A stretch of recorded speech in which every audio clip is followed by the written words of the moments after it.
Adventures by Morse.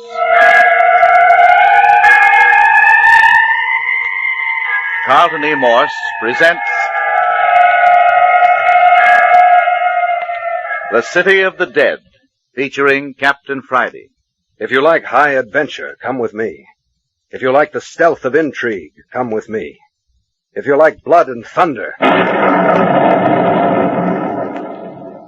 come with me. 4 o'clock on the morning of the third day in the City of the Dead. 4 o'clock, the dead black hour, just before dawn in this old abandoned cemetery.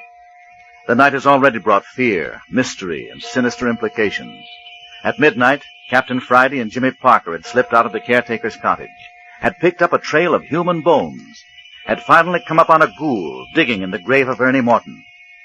While Captain Friday and Jimmy were about this nocturnal business, old Clawfoot broke into the cottage, overpowered Dr. Tuner, and frightened Phyllis Carroll into a fainting fit. But let Jimmy Parker tell what happened then. Well, first, Captain Friday made me lie behind a gravestone while he approached the ghoul in the half-open grave. It was too dark to see what was happening, but the next thing I knew, there was a terrible silence. No sound from the grave. No sign of Captain Friday. I crept to the grave's edge, and there was no one. The ghoul and Captain Friday had both vanished. Then I raced back to the cottage and found Phyllis just recovering consciousness and Dr. Tuner lying on the floor. Phyllis told me that old Clawfoot had broken into the cottage. I got her quieted and was just bringing Dr. Tuner around when old Mayor Friday came in. He accused me of doing away with his son, Captain Friday. And then suddenly I saw in his vest pocket a gold pencil. A pencil that his son had in his pocket when we left the cottage. His son's pencil in his pocket and fresh earth on the knees of his trousers. If anybody had done away with Captain Friday, it was his own father. And I said so right out in meeting. Why, you young whippersnapper. Now then, Mayor, now. But I tell you, Doc Tuner... Just a minute, Mayor, now. Just a minute till we sort of get this straight. Well, I've got this thing straight, all right. Now, Parker, you keep still till you're spoken to. Now, let me sort of sum up this thing and see if we can't find out what's the matter here. Well, if any young squirt thinks he can accuse me of murder, he... Well, you started it. Quit it. You're both on edge and saying things you don't mean. So far as I'm concerned, neither of you is a murderer. We don't even know if Captain Friday's dead. Well, he disappeared in a mighty queer way. Now, wait a minute. Before we go a mite further, we're going to have a pot of black coffee. It's 4 o'clock and mighty black and miserable outside. Mayor, you go make the coffee. And Parker, you stir up the fire. It's getting a mite cold, 'pears like. I'm going to fix Miss Carroll here so she'll rest easier. What is all this foolishness? You go along now, Mayor Friday, and do what I tell you. Well, you keep an eye on Parker. Yeah, I'll take care of Parker. You go make the coffee. And Parker, you do what I tell you. Go rake up the coals and put fresh wood on the fire. Well, all right, but... No, never mind about anything now, Parker. You go do as I say. All right. But I think Mayor Friday's got a guilty conscience. Well, now, ain't this a mess, Miss Carroll? Oh, I'm so mixed up, Dr. Tuner. I don't know what it's all about anymore. Tis getting kind of complicated, ain't it? But you'll see. It'll come out all right. You don't think Jimmy killed Captain Friday, do you? Now then, Jimmy Parker's a nice boy, Miss Carroll. I don't reckon you've got much to worry about him. And Mayor Friday's such a grouchy old man. No, Miss Carroll, I reckon maybe you wouldn't say that if you'd known Mayor Friday as long time as I have. Now then, you sort of shift over so I can straighten this sheet under you. Careful of that shoulder. Uh-oh, did we hurt you? Oh, it's all right. You've got your bed all torn up, shifting and turning. There, now that's better. I'll straighten the covers over you a bit. There. And if you need this extra blanket, you just sing out. How's the pillow? It's very comfortable, thank you, Dr. Tuner. Good. Now I'm going to fix you up a real strong bit of sleeping medicine. Then when you've had your hot drink, you're going to get hot milk instead of coffee. You just slip off to sleep before you know it. Oh, Mayor. What do you want? Warm up a glass of milk for Miss Carroll while you're about it. All right. There, that's a fire that'll last until morning. Good. Here, Parker, hold this spoon for me. Hmm. There, now I'll take it. Bring that glass of water from the table, will you? Now, Miss Carroll, you just swallow this spoonful of mixture and then take a drink of water. Is it very bad? I'm not very good at taking medicine. Oh, I don't reckon you'll even taste it. Here you go now. Jimmy, give me that water quick. Here, Phil. Oh, Not so bad, was it, Miss Carroll? Well, I've taken things I liked a lot better. Here's the coffee and the hot milk. All right, Miss Carroll. Now you sip this glass of milk while we're drinking our coffee. Now, let's stop this monkey business and get back to important matters. Now, Mayor, I was just thinking that none of us ain't quite so belligerent as we were a few minutes ago. Well, So I thought I'd sort of act as pacifier and sum up everything. Is that all right with the rest of you? Yeah, all right with me. go ahead, Doc. Now, this is the thing as I see it. Captain Friday and Parker went out of the cottage when they heard old Clawfoot monkeying around. Before he went out, the captain locked you in the bedroom, Mayor, said he didn't want to awaken you. Then he and Parker went out to the shed in back where they'd laid out that skeleton. And lo and behold, the skeleton was gone. But the skeleton had come apart and left a trail of bones. Captain Friday and Parker here followed this trail and found that it led down to Ernie Morton's grave. Well, get along, Doc. We all know about that. Well, I reckon I'll have to tell this my own way, Mayor. Now then, when they got down to the grave, blamed if there wasn't someone digging in it. That's what Parker says. Yes, so he and the captain dropped down behind a tombstone, and then Captain Friday insisted on creeping out to the grave alone. Well, Parker waited, and when he didn't hear any sound, he peeked out, and there wasn't a soul anyplace. That right, Parker? Yeah. Sounds dead-burn funny to me. Now, never mind, Mayor. Well, back up here at the cottage, me and Miss Carroll were having our own trouble. Old Clawfoot broke in, clumped me over the head, and Miss Carroll fainted. But I'm getting a little ahead of my story. We got scared when we heard old Clawfoot, and I broke into your bedroom door, and there wasn't hiding her hair of you. We're still wondering, Mayor, how you got out of that room with the door locked and the windows barred the way they are. Go on with your story, Doc. Guess we're going to keep on wondering. Well, then we don't know what old Clawfoot wanted in the cottage here, 'cause he'd left before Miss Carroll came to. What about the Black Pearl? Now, I'm coming to that, Parker. It seems that just as Miss Carroll came to, Parker here ran into the house, saw how things was, quieted Miss Carroll, and brought me to. And then he announced that Captain Friday had vanished at old Ernie Morton's grave. We were all pretty worried. Mayor Friday had vanished, and so had his son. And then who should walk in on us but the mayor himself? Ain't you never coming to the point, I'm Doc? getting there, Mayor. I'm getting there. The thing is, you accuse Parker of doing away with your son. Then right on that, I happened to reach under Miss Carroll's pillow to sort of straighten it out for her, and what do I pull out but one of the black pearls? One of the Theodore Beverly black pearls, supposed to be buried somewhere in the city of the dead. Old Clawfoot left it, I tell you. Well, Parker here claims that Clawfoot left the pearl when he raided the place. Mayor Friday thinks that his son and Parker discovered the hiding place of the pearls, and Parker killed Captain Friday so he could have the loot for himself. The mayor thinks that after doing away with the captain, Parker brought one of the pearls here to show Miss Carroll, and then hid it under her pillow. Parker denies this, and so does Miss Carroll. Don't you, Miss Carroll? Oh, the sleeping mixture's worked. She's gone off like a lamb. Well, that's good. She needs the rest. Poor little Phyllis. Well, to go on with our story, suddenly Parker here lets out a yell and says he reckons the mayor himself knows what became of Captain Friday. He points to a gold pencil in the mayor's vest pocket, and he says it belonged to Captain Friday. He had it with him when they went out of the house together earlier this evening. Likewise, he points out that the mayor has fresh earth on the knees of his trousers. Now, that's how things stack up to this point. Is that right? That's right. Well, what do you got to say to Parker's accusations, Mayor? Nothing. Except that the boy is a lunatic. Now, Mayor, ain't you going to explain how you came by your son's pencil? It is the captain's pencil, ain't it? Yes, I reckon. Well, ain't you going to tell us how you got it, Mayor? Don't mind. Parker's simply mistaken. My son loaned me the pencil this morning, and I forgot to return it. That's all. You mean the captain didn't have the pencil when he went out this evening? That's what I'm saying, Doc. That's not the truth, and you know it's not. Are you calling me a liar, Parker? I'm sorry, but I reckon he's got a right to in this instance, Mayor. What do you mean, Doc? I mean, Mayor, that I was using that gold pencil myself just before we went to bed tonight, and I returned it to Captain Friday along about 10 o'clock. You couldn't have had it, Mayor. Yeah. Well, what about it, Mayor? Boy must have two gold pencils, then. I see. You still stick to your story, then? Of course. Why shouldn't I? It's the truth. Well, what about the earth on your trousers? I was down on my knees several times looking for tracks tonight. But that's freshly dug earth, Mayor Friday. Yeah, quite a detective, ain't you, Parker? And what about the Black Pearl, Dr. Tuner? You're not going to let Mayor Friday keep that.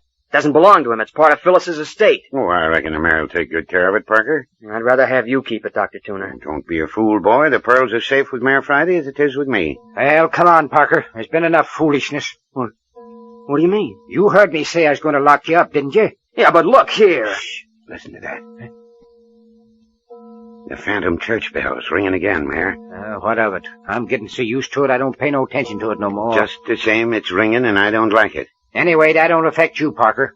Come on. Now, Mare, be sort of reasonable. You leave me be, Doc. I know what I'm about. Well, where you going to put him, Mare? Ain't many good lock-up places left in this house. Put him in his bedroom, of course. Don't reckon that'd help much, since the feller sawed the bars off his window the other night. Well, and I'll put him in the girls' room. Sorry, Mare, but I busted in the door, as you can see. Well, what in tarnation will I do with him then? Now, look here, Mare. Let the boy alone. He ain't going to run off while the girl's sick of bed here.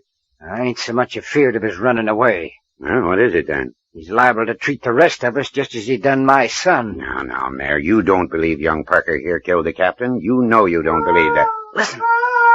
There's the clawfoot. Nasty brute.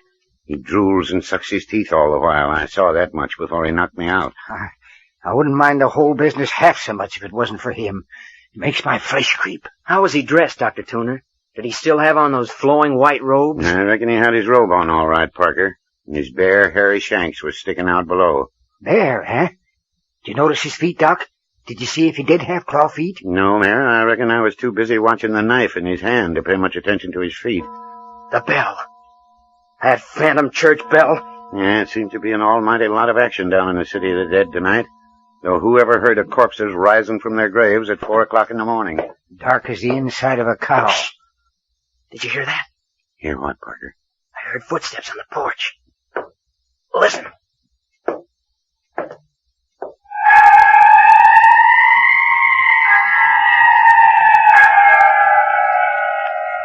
The whole phantom company of the old abandoned graveyard seems to be rising up at this dark hour to take part in the mystery of the city of the dead. The phantom church bell tolls. Old Clawfoot wails among the tombstones. And now the approach of stealthy footsteps outside the cottage. If the sinister figure of violence is coming, but wait.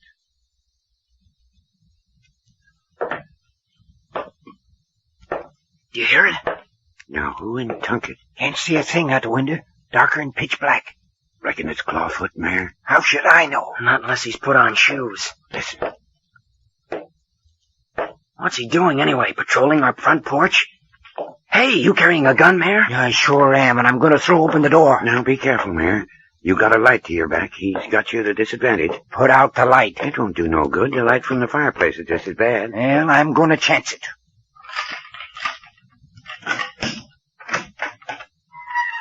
Careful, Mare. Ain't nothing out here, Doc. Yeah, it's just as well, Mare. Come on back in and shut the door. Dang funny. There must have been something out there besides just them footsteps. Yeah, of course there was, but... Shh. Listen. There they are again. It's strange. Old Clawfoot never pulled anything like this before. I still want to know when he put on shoes. Of course it's Clawfoot. Who else could it be? I don't know. Besides, Clawfoot always wailed before when he was around. Well, we heard wailing back a bit. Yeah, but that was way off. Haven't heard a sound since the footsteps began. Shh, listen. I'm going to find out about this, Dod Rottum. Now, wait a minute, Mare. I wouldn't go out there again. Of course I'm going out. Here, give me that flashlight. And if you're going out, Mare, so am I. Well, come on. Nobody's keeping you. Just the same, I think we hadn't ought to go. Do as you like. I'm going.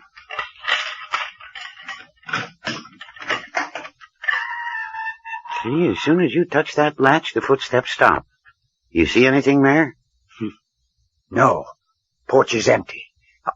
Hello. Look there, Doc. By gum, a sack of something. Now, where did that come from, do you suppose? I reckon our visitor left it for us. A gunny sack of something or other. Yeah. It ain't so very heavy. All tied up. What do you suppose it is? Come on, Mare, bring it into the house. What have you got there, Mare? Shut the door, will you, Doc? Found this sack out on the porch just now, Parker. Put the chain on, Doc. Yep. What is it? Don't know yet. Say, do you suppose it's the rest of the black pearls? By jiggers, Mare. Hand me the knife on the table there, Doc. We'll soon find out. Yeah, here you are, Mare. If it is the pearls, remember they belong to Phyllis and no one else. You stand back, young fella. This is none of your affair. It is my affair. I'm here to see that Phyllis gets what's coming to her. You'll both get what's coming to you before this thing's settled. I reckon you two better stop glaring at each other. Now, Mayor, go on. Cut that sack open. And make him stand back. Come on, Parker. Be a sensible chap. Well, I'm going to see what's in that sack. Well, of course you are. What is it, Mayor? What's in the sack? If I ever catch the feller that done this. A sack of bones. A skeleton. Our skeleton's back with us again. Somebody is playing tricks on me, and I ain't going to have it. Hey, but look. Look there around its neck. It's back with another message. Jiminy, Mayor. Look there. Yeah. Printed, just like the other one. Yeah? Listen to this. For 20 years I've been resting uneasy in the grave of Theodore Beverly because it is not my grave and I do not belong in it. The bones that belong in Theodore Beverly's grave lie at this moment in the burned ruins of Lammy Fink's cabin. What's that, Doc? That's what it says. What does it mean? Reckon it means, for one thing, that Theodore Beverly is dead. I'm glad to know that anyway. Glad? What do you mean by that, Parker? Well, to tell the truth, Dr. Tuner, I've had a hunch all along that old Clawfoot might be Phyllis's grandfather, Theodore Beverly. Hey, now, come to think about it, I reckon I've had about the same idea in the back of my mind. Would have been terrible for Phyllis. They've never known for sure whether her grandfather was dead. Now, wait a minute. Hold on just a minute. I wonder if this message means that one of them 3 bodies that was burned up in Lammy's cabin was that of old man Beverly. I don't see how it could be. We know the caretaker, Lammy Fink, and Parker here identified the other as Miss Carroll's cousin, Bert Arnold. But there was a 3rd body. No, that couldn't have been Theodore Beverly. It was too young a man. Then there must have been a 4th body in the cabin when it burned. Now, I'll swear there wasn't. And if this skeleton's telling the truth, Beverly must have been one of the 3. Well, he wasn't. You know, we ain't under any obligations to believe these here messages from the grave, as it were. Somebody may be just sending them to throw us off the track. I don't believe it, Doctor. There's something behind these notes. Someone's trying to warn us about something. All fired unpleasant way of doing it. It's someone with a horrible, morbid complex. I've read about people with queer fetishes, fixed ideas, and all that. This looks to me like the work of someone with a graveyard complex, a morbid fascination for skeletons. Yeah, I reckon he's morbid, all right, whoever he is. Yeah, that bell's ringing more tonight than any time yet. And every time it's rung, something's happened. Oh, I reckon not every time, Parker. It seems like it. There, do you hear that? Clawfoot, eh? Yeah, didn't I tell you? The bell rings and then Clawfoot begins to wail. I reckon that thing would wail, bell or no bell. Well, just the same, that bell's getting on my nerves. I wish it would hurry and get light. Not for another half hour yet. Shh. What's the matter, Dr. Tuner? I thought I heard something in your room, Parker. Listen. Oh, don't hear nothing, Doc. Reckon you was mistaken. Maybe so, Mayor, but I'm sure I heard something, though. But how could anyone get into my room? Well, somebody could climb in between those sawed-off bars on your window. What did it sound like, Doc? You remember I told you how Clawfoot sniveled and drooled? Yeah. Sounded just like that. Maybe Clawfoot is back in the house again. Listen. There's Clawfoot wailing outside. It can't be him. Yeah, likely it was my imagination. Yeah, I reckon it was, Doc. But just the same, I'm going to take a look in there. Well, I'll go along, just in case. Got the flashlight? Yes. Shall I come? I reckon 2's enough. You stay with the girl. Well, are you coming? Yep. It's got the mayor. It's got the mayor. Parker, come here. I saw it, Doc. Just as the mayor opened the door, a hand reached out and jerked him into the bedroom. And it slammed the door right in my face and locked it. You're sure the door's locked? Yes, of course I am. Do something. Do something. We've got to save him if we can. Break down the door. That's it. Grab that chair. Stand back, Doc. Get away from the door. That's it. Harder, Parker. Here, let me do it. Stand back. I almost got it that time. It's giving. Hit her lower down. There she goes. We got her that time. And we were waking Phyllis. Well, come on. She'll be all right. Look, there's the mayor. Turn your flash over there in the corner. Murder. No, he's not. Look, he's sitting up. Mayor Friday, who was it? What happened? Oh, he choked me. Are you all right, Mayor? Are you hurt? Oh, he tried to wring my neck. Here, help me up. Who was it strangled you? How'd he get away? I don't know. Went out through the window when you started battering the door, whoever he was. Yeah. Can you stand? Yes, I reckon so. Well, you don't need me. I'm going to Phyllis. Yeah, I'll bring the mayor. Oh, Oh, Jimmy, what's happened? What's the matter now? Phyllis, you mustn't cry like that. I'm all right. Look, Phil, here I am. Oh, Jimmy, what was that noise? It wasn't anything, Phil. Really, it wasn't. But look, what's the matter with Mayor Friday? Why, he just slipped and hurt himself. Oh, Jimmy, you're not telling me the truth. Now, Miss Carroll, don't you go to getting excited. The mare's all right. Yeah, my neck feels as big as a barrel. Being strangled ain't no picnic. Strangled? Strangled? Did somebody try to strangle the mayor? Oh, Phil, please, it wasn't anything. Really, it wasn't, Phil. Oh, no, not anything. Well, I reckon you won't say that when I tell you that feller got your precious black pearl. The pearl? What's that? You let him have the pearl, Mayor Friday? I didn't let him have it. He took it. Well, I swan. Got it, did he? Went right through your pockets, did he, Mare? Held me by the throat with one hand and lifted the pearl out of my vest pocket with the other. Who was it, Jimmy? Who did it? We don't know. Oh, I can't stand any more of this. Well, it wasn't Clawfoot. We've been hearing him outside. No, it wasn't Clawfoot. Look. He had on dark clothes. Dawn's beginning to break. Look, Phil, you can see it through the windows. Oh, I'm so glad.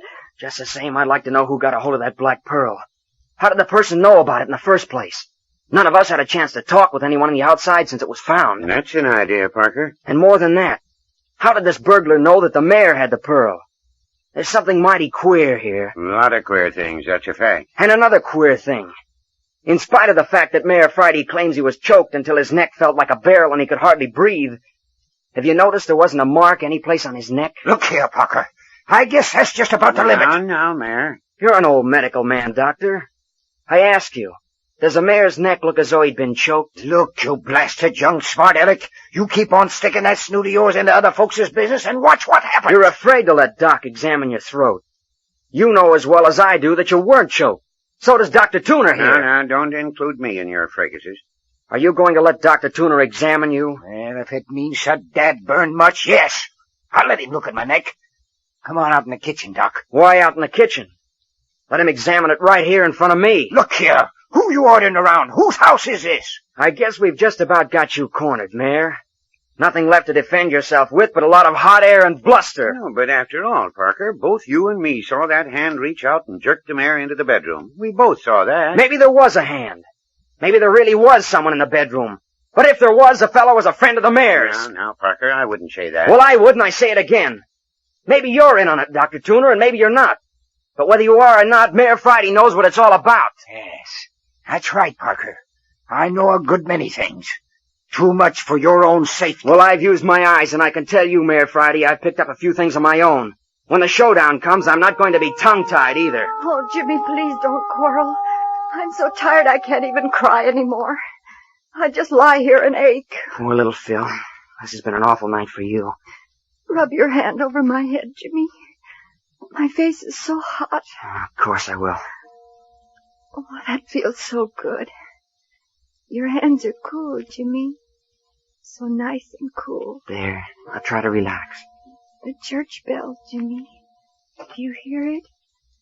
The phantom church bell. There, Phyllis. That medicine I gave her a while back is strong enough to put her to sleep again, Parker. I think she's drifting off. She's going back to sleep in spite of herself. Jimmy, dear. Yes, Phil? Jimmy, dear, will you please go to the window and see if it isn't almost light? I think I could go to sleep if it wasn't so dark. Of course I'll go to the window. It should be getting light. The night is beginning to break up, Phil. It isn't near as dark as it was. I can see the shapes of trees down as far as the edge of the road. It's getting light. It's getting light. Now I can sleep. Oh, Jimmy, I'm so tired. Yes, in another 15 minutes, Dawn will be down here in the City of the Dead. Shh, Parker. She's dropped off. She's gone back to sleep. My gosh, Doc! Clawfoot's right outside the house. Clawfoot? Yes, I see him moving among the trees, just as outlined, but I couldn't miss him. Where? I don't see him. Watch over there by that big pine. See? Do you see him? Yes, I see him. See him, Mayor? Sure. My gosh, Doc. Look right behind him. Do you see it? Something's crawling after Clawfoot. Something's stalking Clawfoot. Watch, he's going to leap. It's a man. He's got Clawfoot. Look, he's handling him like a baby. Can you see who it is? No, it's too dark. Look, he's got him gagged. He's picking him up on his arms. He's kidnapping Clawfoot.